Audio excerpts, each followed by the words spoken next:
이렇게 말했지만 백성들은 사무엘의 말을 들으려 하지 않았습니다. 아니요, 그래도 우리는 왕을 원합니다. 다른 나라들처럼 우리를 다스릴 뿐 아니라 우리를 이끌고 나가 싸워줄 왕이 있어야 합니다. 사무엘이 백성들의 말을 모두 듣고 여호와께 다 말씀드렸더니 여호와께서 대답하셨습니다. 그들의 말대로 그들에게 왕을 세워주어라. 그러자 사무엘은 이스라엘 사람들에게 모두 자기 성으로 돌아가 있으라고 말했습니다. 사무엘상 9장. 베냐민 지파에 기스라는 유력한 사람이 있었습니다. 그는 아비엘의 아들이고 스롤의 손자이며 베고랏의 증손이고 베냐민 지파 아비야의 현손이었습니다.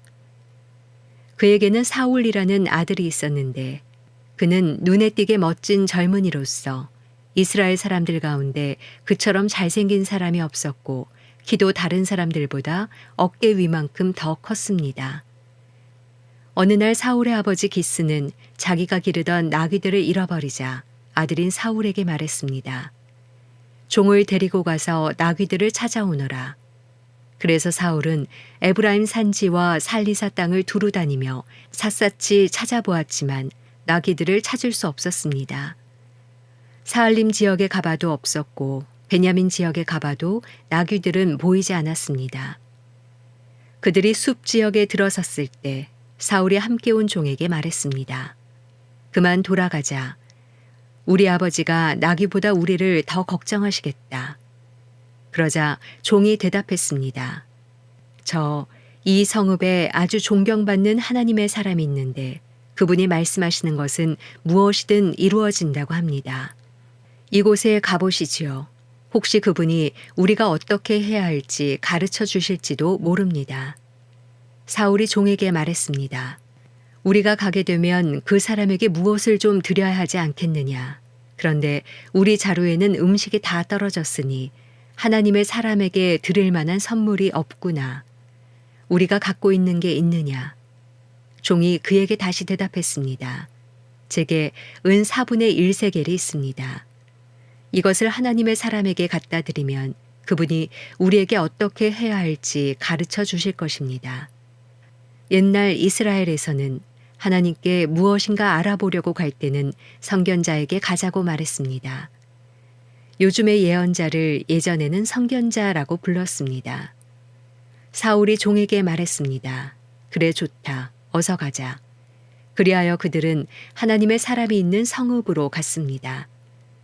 그들이 성을 향해 언덕을 올라가다가 물을 기르러 나온 소녀들을 만나 여기에 선견자가 계시느냐 하고 물었더니 그들이 대답했습니다. 그렇습니다. 그분이 당신들보다 앞서 가셨으니 서둘러 가보세요. 오늘 산당에서 백성들의 제사가 있어서 지금 성에 도착하셨습니다. 그분이 음식 잡수시러 산당에 올라가기 전이니 성 안으로 들어가면 바로 그분을 만나게 될 것입니다. 그분이 도착하기 전에는 사람들은 아무것도 먹지 않습니다. 그분이 재물을 축복하셔야 하기 때문입니다. 그러고 나면 초대받은 사람들이 먹기 시작할 것입니다. 그러니 지금 서둘러 가십시오. 지금 가면 그분을 만날 수 있습니다. 그들이 성으로 올라가 안으로 들어갔을 때 마침 사무엘이 산당으로 올라가려고 나오고 있었습니다. 사울이 오기 전날 여호와께서는 사무엘에게 이 일에 대해 말씀해 놓으셨습니다. 내일 이 시간쯤 내가 베냐민 땅에서 한 사람을 보낼 것이다. 그에게 기름 부어 내 백성 이스라엘의 지도자로 삼아라. 그는 내 백성들을 블레셋 사람들의 손에서 구해낼 것이다. 내 백성들이 내게 부르짖는 소리를 듣고 내가 그들을 돌아본 것이다. 사무엘이 사울을 쳐다보자 여호와께서 그에게 말씀하셨습니다. 내가 내게 말한 그 사람이 이 사람이다. 그가 내 백성을 다스릴 것이다. 사울이 성문길에서 사무엘에게 다가가 물었습니다. 선견자의 집이 어디인지 가르쳐 주시겠습니까? 사무엘이 대답했습니다. 내가 바로 그 선견자요. 앞장서서 산당으로 올라가시오. 오늘 나와 함께 음식을 듭시다. 내일 아침이 되면 물어보려던 것을 다 말해주겠소. 그러고 나서 당신을 보내주겠소. 당신이 3일 전에 잃어버린 나귀들은 걱정하지 마시오. 이미 다 찾아 놓았소. 이스라엘이 모두 누구에게 기대를 걸고 있는지 아시오? 바로 당신과 당신 아버지의 온 집안이오. 사울이 대답했습니다. 저는 이스라엘 지파 가운데 가장 작은 베냐민 지파 사람이 아닙니까? 게다가 저희 가정은 베냐민 지파 가운데서도 가장 보잘것없는 가정이 아닙니까? 왜 제게 그런 말씀을 하십니까? 그러자 사무엘이 사울과 그 종을 데리고 객실로 들어가 초대받은 30명가량의 사람들 앞에 앉혔습니다. 사무엘이 요리사에게 말했습니다. 내가 내게 맡겨두었던 그 음식을 가져오너라. 요리사가 넓적다리와 그 위에 붙은 것을 가져와 사울 앞에 놓았습니다. 그러자 사무엘이 말했습니다. 당신을 위해 마련해 둔 것이니 앞에 놓고 드시오. 내가 손님을 초대할 때부터 당신을 위해 따로 마련해 둔 것이오. 사울은 그날 사무엘과 함께 저녁을 먹었습니다. 그들이 산당에서 내려와 성으로 들어왔습니다. 사무엘은 자기 집 지붕 위에서 사울과 이야기를 나누었습니다. 동틀 무렵 그들이 아침 일찍 일어났을 때 사무엘이 지붕 위에서 사울을 불렀습니다. 일어나시오. 당신을 보내주겠소. 사울이 준비를 마치자 사울과 사무엘이 함께 밖으로 나왔습니다.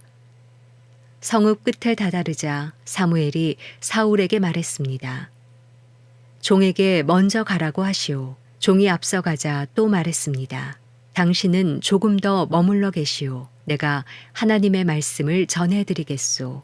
사무엘상 10장. 그러고 나서 사무엘은 기름병을 가져다가 사울의 머리에 붓고 입을 맞추며 말했습니다. 여호와께서 당신에게 기름 부어 그 유업을 다스릴 지도자로 삼으셨소.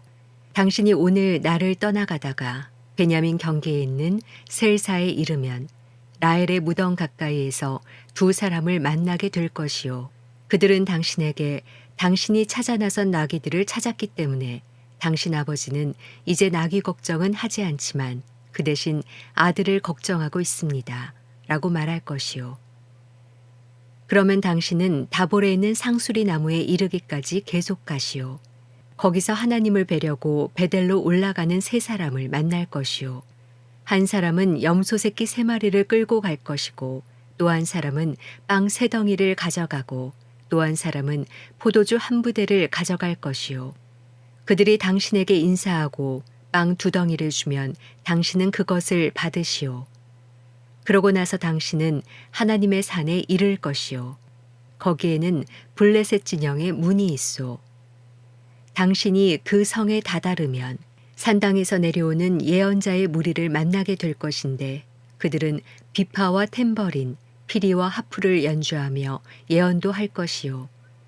당신에게도 여호와의 영이 능력으로 임하실 것이며 당신도 그들과 함께 예언하게 될 것이요. 그러면 당신은 전혀 다른 세 사람으로 변하게 될 것이요. 이런 일들이 이루어지면 당신은 하나님이 인도하시는 대로 따라 행하시오. 하나님이 당신과 함께 하실 것이요. 당신은 나보다 먼저 길갈로 내려가시오. 내가 당신에게 내려가 번제와 화목제를 드릴 것이니 내가 가서 당신이 무엇을 해야 할지 알려줄 때까지 7일 동안 기다려 주시오. 사울이 사무엘을 떠나려고 돌아서는데 하나님께서 사울에게 새 마음을 주셨습니다. 그리고 이 모든 표적들이 그날 다 이루어졌습니다. 그들이 기브아에 도착하자 예언자 무리가 사울을 맞았습니다. 하나님의 영이 능력으로 사울에게 임하자 사울도 그들과 함께 예언하게 됐습니다. 전에 사울을 알던 사람들은 모두 그가 예언자들과 함께 예언하는 것을 보고 서로 이야기했습니다.